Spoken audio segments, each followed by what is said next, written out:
Welcome to today's expert interview. I am so happy to have Stephanie Wolfe with us here today. Stephanie, I would like you to share with us a little bit about your experience in this area of exercise and movement, just kind of like a little short bio so people can get to know who you are a little bit. And after that, we'll dive into your journey of how you came to be interested in lifestyle and health. So let's start with a little bit about what you're doing right now and let people know who you are.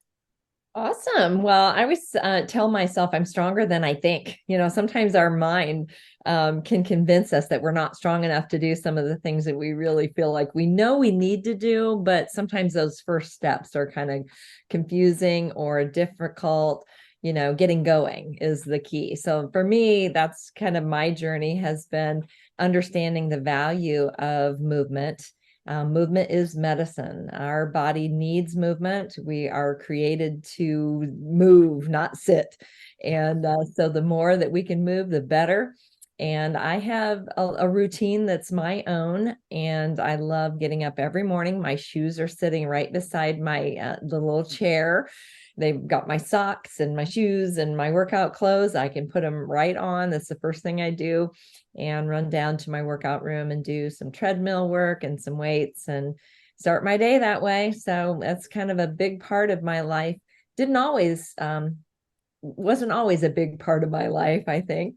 I think I've, over the last 24 years, I've made a lot of adjustments in my life, from fuel, choosing the right kinds of food for my body, and also the fitness side of it, because our endothelium is so amazing and so important to us. And the endothelial blood vessels all through our bodies send medicine, good, healthy medicine. And so eating right and fueling our body, and then utilizing our body the way that it was created to run and work and lift and go. It makes such a difference, doesn't it? And are you currently like running a gym, or do you have coaching services? It's like, how do you work with this area of exercise and movement right now in your life? I'm just curious to give people a little context. So me personally, or me as a coach? Both. Okay. Well, my program is called CLEAN, Okay. and I call it CLEAN Concepts. So it stands for core values, those things that we really hold dear, those things that are most valuable to us, we'll act more passionately about. L is lifestyle and how we live it out, how we spend our money and how we spend our time. And then E is exercise. So movement is a big part right there in the middle. A is attitude, because where my mind goes, my body will follow. So if I tell myself I can, I can. If I tell myself I can't, I'm right. And the N is nutrition. So that food for fuel. So everything I do kind of falls into those categories. And as a coach and personally, I live physically, emotionally, mentally, and spiritually with goals of wellness. And so movement is a big part of my life, as well as, like I said, the other pieces that fuel that.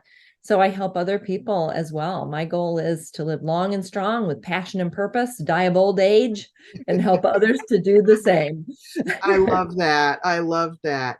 And I want to let people know that one of the ways in which you share what you're doing is through your podcast, Work Well, and it's a podcast that's specifically looking at integrating movement and exercise with people that are in the entrepreneurial business space. Correct? Did I get that straight?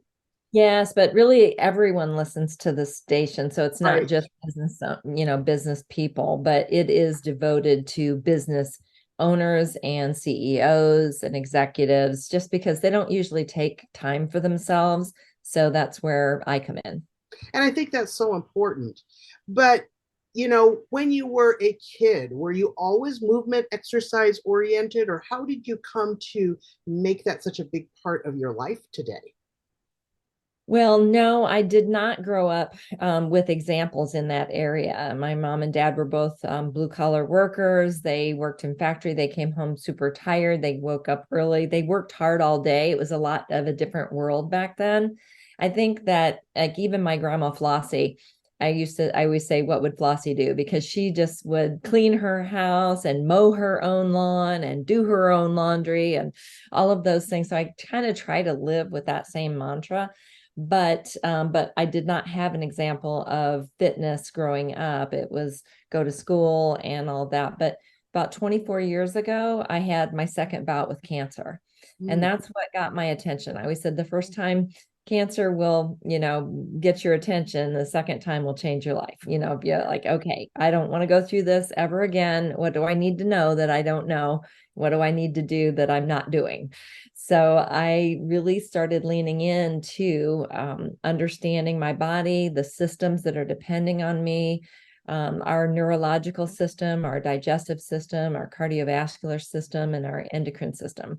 And so that's where I started learning myself. I kind of became a student of nutrition before I became a coach and a teacher of nutrition and those kinds of things. I just started leaning in myself. I started feeling so much better, much more healthy, and felt like I was at least in control of what I could control. So I say, do what you can do, right? I could tell myself, oh, I don't know what to do. But everybody knows how to walk. We learned when we were about two, and I've been doing it pretty well ever since. So even though I've fallen a time or two here and there, being able to get up and walk and the treadmill, the elliptical, and some weights, it doesn't take a whole lot of, you don't have to join a gym or buy expensive equipment or join a sweaty group class. You just have to move. And so I started doing that, and I found how much energy that you end up getting if you do move. A lot of people say, well, I'm too tired to work out, or I can't, wake up any earlier. And I keep thinking about how much energy I have throughout the day because of it. And also even how much joy I get out of knowing that I accomplished that. Check it off my list and now on to work. Yes, there you go. There you go. And knowing that all the time that you spend in that self care, thinking about what you need to do in terms of exercise and everything, is going to pay off in big dividends. For you, the dividends were like quite literally sounds like life extension. If it was 24 years ago that you were diagnosed for the second time with cancer and you're still well, vital, energetic today. So, what did that journey look like for you? Well, I think again, any journey starts with a single step, and I think those are the hardest ones. And so I just had to decide for myself what I really wanted for the rest of my life. And I think that's where it all begins is mind. Because I have one of my classes is called I Shape Me, one choice at a time.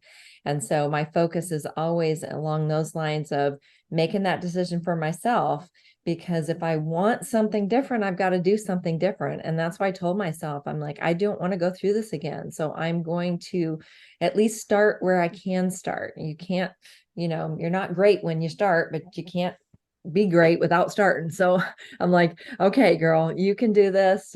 So many others have done it. You can do it. And the key is finding your fit. What do you like and where movement is for you? It doesn't have to be what everybody else is doing. And I just turned 65. So I think that there's a lot of my life that I wish I had spent more time, with fitness and with movement and understanding my body like I do and fueling it well. I do see a lot of athletes. A lot of my clients are either professional athletes or people going through cancer because they do feel they can reach out to me and talk to me and those steps in the journey along with me. So that's what I do. And I guess I can give them hope also because they do, like you said, Lucia, that they look at me and go, okay, maybe I can have that, be that vibrant and that energetic too if I make these adjustments. So I just made little adjustments along the way and I began to feel better. And the better I felt, the more I wanted to do more. And so everything led to something else. Finding my own fit is what I tell people. It's my husband is more of a runner. And I used to laugh at, all the time and say, if you find me on a running trail dead, just know I was killed elsewhere and dumped there because that wasn't or if you see me running, you better take off because something bad's happening, because it's just not my thing. But I found a way to increase my heart rate correctly and be able to do the fitness that works for me. So I do this little treadmill type dance on my treadmill. I do like music and I like dancing. So it's a good way for me to incorporate both. And I always say, I don't think people should try what I do. I turn around and go backwards and go sideways and, move my legs this way and that way. I use my arms, and stuff. Sometimes when I walk through the neighborhood or have my little, earbuds in, I'm like, praising the Lord all the way around my neighborhood. And everybody is like, what in the world has she got going on?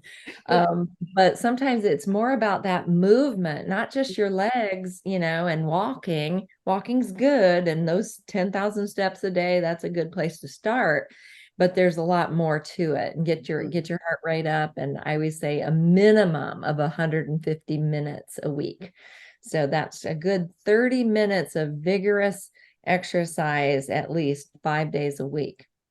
And I try to, I hear that figure a lot. And I think that that is something we need to be aware of and like tracking what we're doing and then compare it to, are we getting like this kind of minimum recommendation of 30 minutes a day, 5 times a week? And it can even be broken up into smaller segments, can't it? Could you do like 15 minutes here and another 15 minutes there in a day and still get some benefits? What's your opinion on that? I think you can get benefits, but it's really kind of about consistency and quality. And Okay. so, understanding that just a 15-minute, saunter isn't going to give you what you need, but like a high intensity for 15 minutes and then relaxing would give you a little bit more. Now, I don't have a degree as far as exercise goes or a certification. I just know that how our body works, Mm-hmm. and that blood rushing through our body is what's most important. So making sure you get your heart rate up enough. And if you lift your arms above your heart rate is higher. So that's why I say I a lot of times do my arms above, or I do these little scissor things, or, all kinds of different ways. I've got arm weights that I use sometimes too. You can do lots of little things. I've got a hula hoop. I always encourage, especially people my age, flexibility and balance is super important. And there's something called a weighted hula hoop. Mm. And it's very helpful because most people, it's hard to do a hula hoop, especially as we age. When we were 10, maybe we could do that a little better, right, Lucia? Yeah. But but the weighted hula hoop actually it's weighted. So it helps you to keep it going. And that way I can go one way, I can go the other way, and it helps my waistline and some of those things too. And it just gets me moving and it's fun. So I just got to have fun when I'm working out. It can't feel like work to me. I love that. And I had not heard of a weighted hula hoop. I'm really going to look into that. Does sounds like a lot of fun and an easier way to use the hula hoop without it dropping onto the floor every time you miss a little bit of a wiggle there. So Yep, it's kind and of a discouraging thing if you can't get it going. You're like, oh, whatever. But this helps you to get it going and keep it going. I love that. And it is such a great fun way to get more flexibility kind of into your midsection. And as entrepreneurs are often spend so much time in front of our computers these days, especially I think since COVID and so many virtual events and virtual connections like the one we're having here today, that Yep. we need to make sure we're getting that movement, that we're breaking up the time at our computer.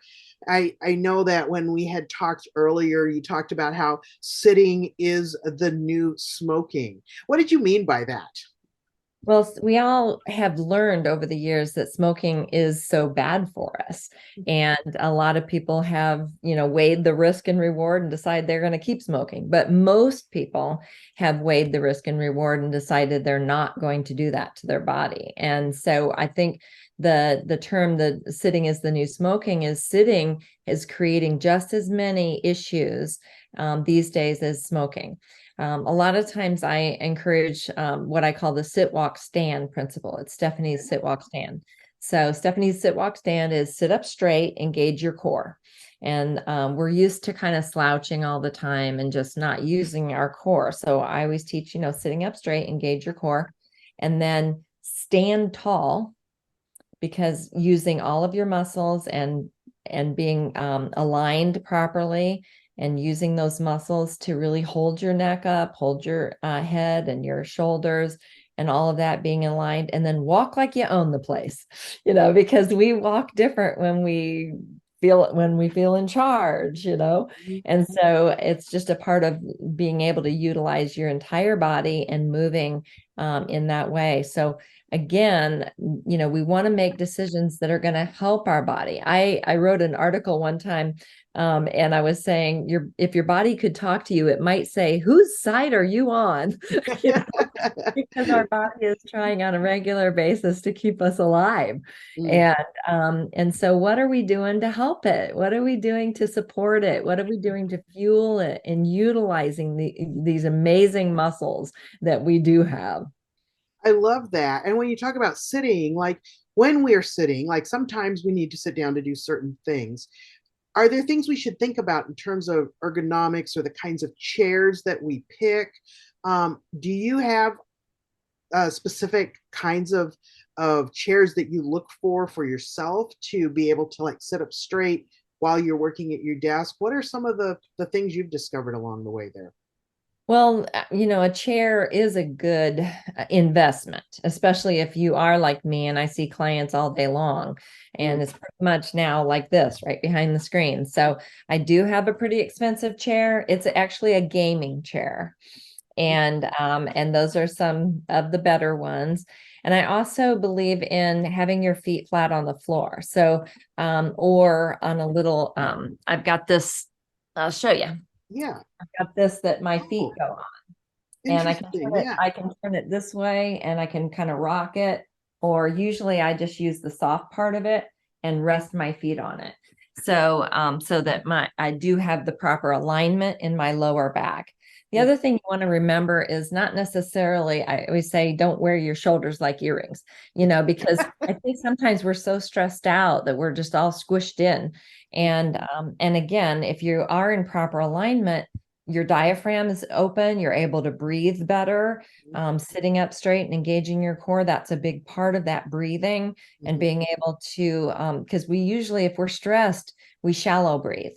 And Mm. when we're calmer, we get deeper breathing and a little bit more relaxed breathing. So it's kind of all encompassing when you're focused on and being mindful of how to take care of your body. It encompasses that exercise as well as alignment and standing, and just really owning the whole thing. I love that. I think those are really practical hints for us to be thinking about and incorporating. And I love how you brought out that both exercise, getting your circulation going, and proper posture that allows you to oxygenate well with those deep breaths. So not only does that give us more oxygen, but it helps us get rid of waste like carbon dioxide.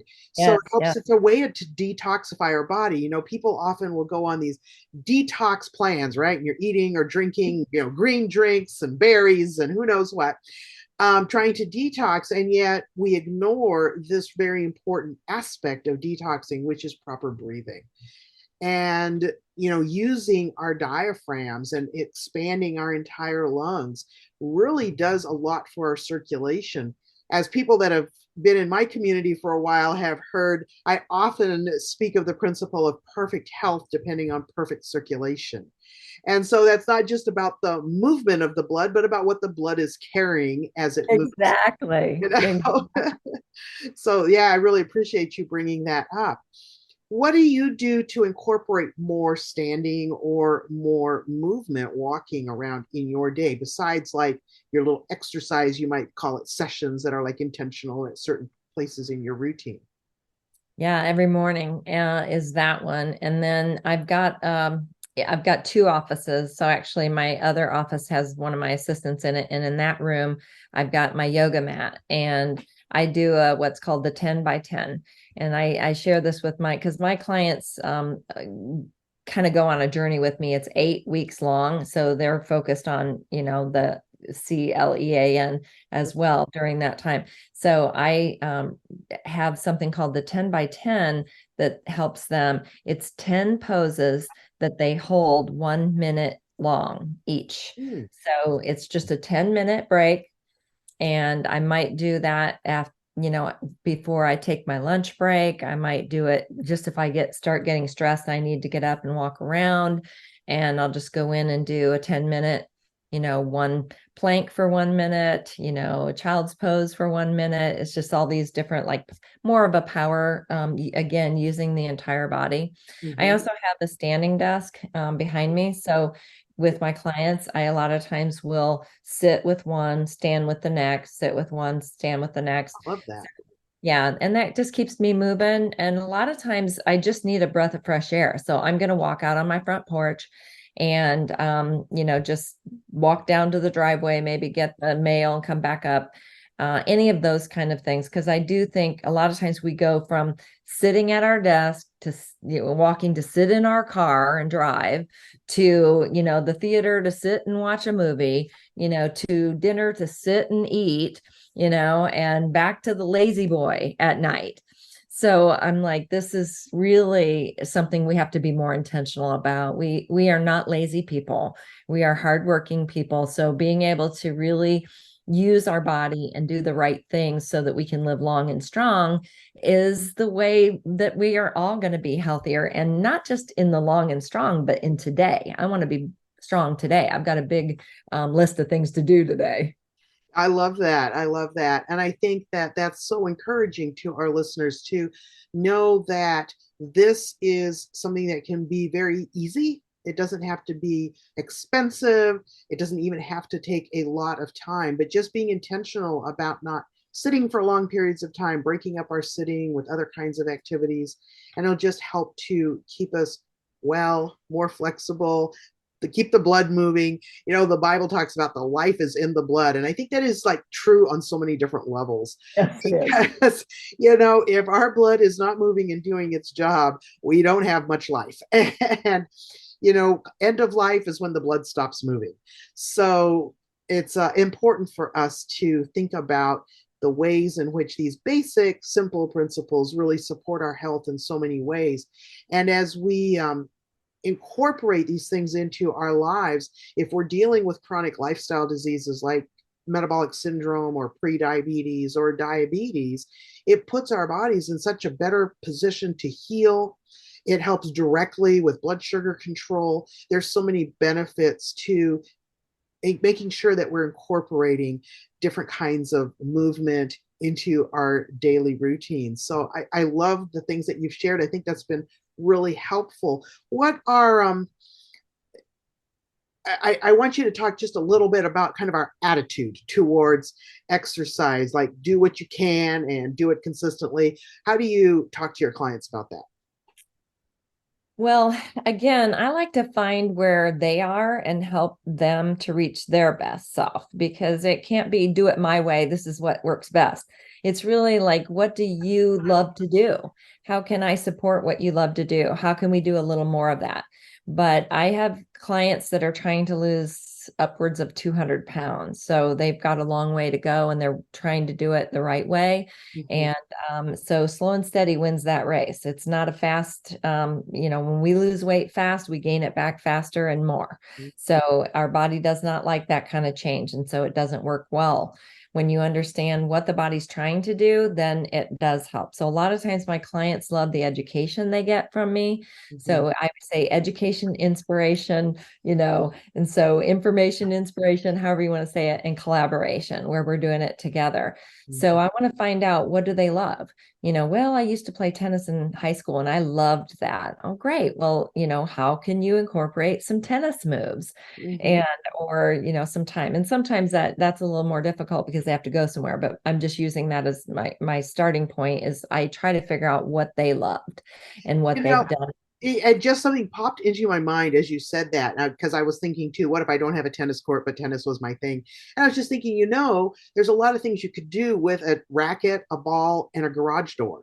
Yes. You know, just Yeah. bouncing the ball against a wall and having it come back to you and hitting it again. So it's like we get to be creative Yep. and make things work. It's more about our intention.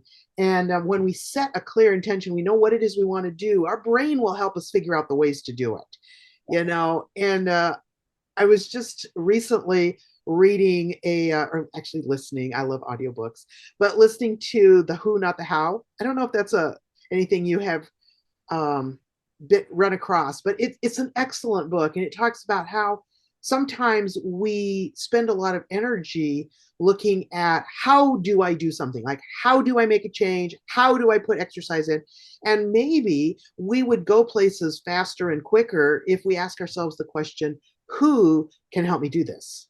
Mm-hmm. And like sometimes we lone wolf it and we're like looking to try to do everything just by ourselves. And yet we were designed to work in community. And so asking the question, who can help me get the result that I'm looking for, can be a very valuable question. So as we ask ourselves that question of who can help me get the result I'm looking for, and not always being stuck in the how, because that's kind of how we procrastinate sometimes. Well, I don't know how to do that. Well, maybe we should be asking who can help me get that result. I love that. Yeah, it was just something that came to my mind as you were talking there. And I was recently reading, and I like to read. I'm always reading. And so I'm always wanting to share with our listeners what's my latest read and what did I get from it. That's just a little nugget that I wanted to drop in here because it seemed very relevant to what we're talking about. I So, love that. I want to share one other thing, though, if I yes, may. please go. Because well, I started to say some of my clients are losing a lot of weight. And so it's hard. They look at the big picture and they go, oh, that just looks so impossible. Mm, And so what I try to do is help them start small and then add incrementally over time as they feel like they've achieved something. Because if we feel like a failure every time we attempt something, we're not going to keep attempting. So I want them to feel like a success. So starting small and being successful at small and then adding a little more. So I say, do you have any exercise equipment at your house? Most people have something somewhere. And so recently someone said, well, I have a treadmill. Haven't used it in a while. I'm like, so I may start with, you know what, I want you to get up, what time you get up, and we come up with that. And then I'd love to see you maybe make a step in this direction if you're willing.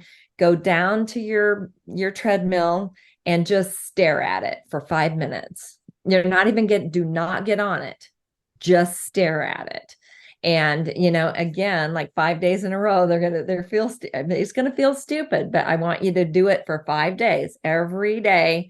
You're going to go down there and you're going to just stare at it. mm. And I meet with my clients once a week. So at the end of the week, then I may say, all right, now I want you to imagine yourself, working out or whatever. How does that feel? If you thought about yourself finishing a short workout, how would that feel if you accomplished that? And then we finally get to where it's a 10-minute walk or it's a 15-minute, until we work our way to that 30 minutes Mhm. of moderate to vigorous exercise. And that kind of helps them to see that, they don't have to go from 0 to 60. They've got to on ramping is best. So I teach on ramp and off ramp every day. Mhm. And so anyway, that's something that I wanted to get out. Yeah, well, I really appreciate you sharing that because it's a really good illustration of how even what might seem almost insignificantly small steps are not. Right. Because just taking the 5 minutes to stare at the treadmill means you took a slot of 5 minutes out of your day. Yep. And And so, you were in yeah, control. exactly. You're complete control and you can be successful at that small step. And Yep. the imagining yourself on the treadmill for 5 minutes.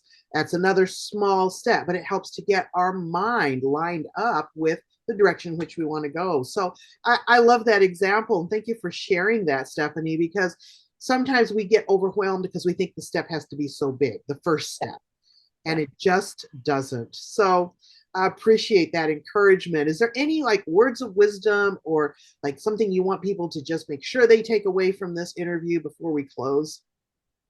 Well, I would like to say one thing. I recently became Medicare I could Yes. have Medicare, so I ended up getting silver sneakers. And I know that a lot of my clients have diabetes, and they're trying to, turn things around for themselves, and you can do that. So it's been exciting to work with physicians that see this nutrition and fitness as being the benefit, more of a prescription, a lifestyle prescription. And to me, that's what makes all the difference, because a lot of times silver sneakers, you're like, oh, I get these fitness assessments. So I went in and I thought, well, I'll get my free fitness assessment. And this 20-year-old is trying to tell me, you can do more, whatever, and pull in whatever. I'm thinking, dude, by the end, I was instructing him and helping him understand coaching is about helping someone succeed, Mm, and helping them to succeed may mean 5, not 50, mm. and Love it. reps or whatever. And instead of leaving depleted or deflated or discouraged. And that's why I encourage people, you've got to succeed at the smaller levels, and the more you're faithful with the small, you can work your way towards more, because you're stronger than you think you are. Mhm. I love that. Stronger than you think you are. And that strength isn't just physical muscle strength. Sometimes it has to do with how we're talking to ourselves. And we can choose to talk to ourselves in ways that are strong. And that's a whole nother subject for a whole nother day. It is. It is. I got plenty of that too. Yes, yes. And I just want to say thank you so much, Stephanie, for taking time out of your day to be with us and to share from your experience and from your own world and the things you have learned as you've walked through your unique personal experiences for all of our benefits. And just thank you so much for that, because I want everyone to remember that health is wealth, and it comes by choice, not by chance. Thank you for being with us here today. Thank you for having me. And thank you to all of the listeners that are going to put something into practice because of our time together today. Absolutely. And if you look in the description below this video, you're going to see how you can reach out and contact Stephanie if you would like to ask her more questions or whatever you would like to do in terms of that. You have the ability to do it. So I just want to say thank you and have a wonderful day.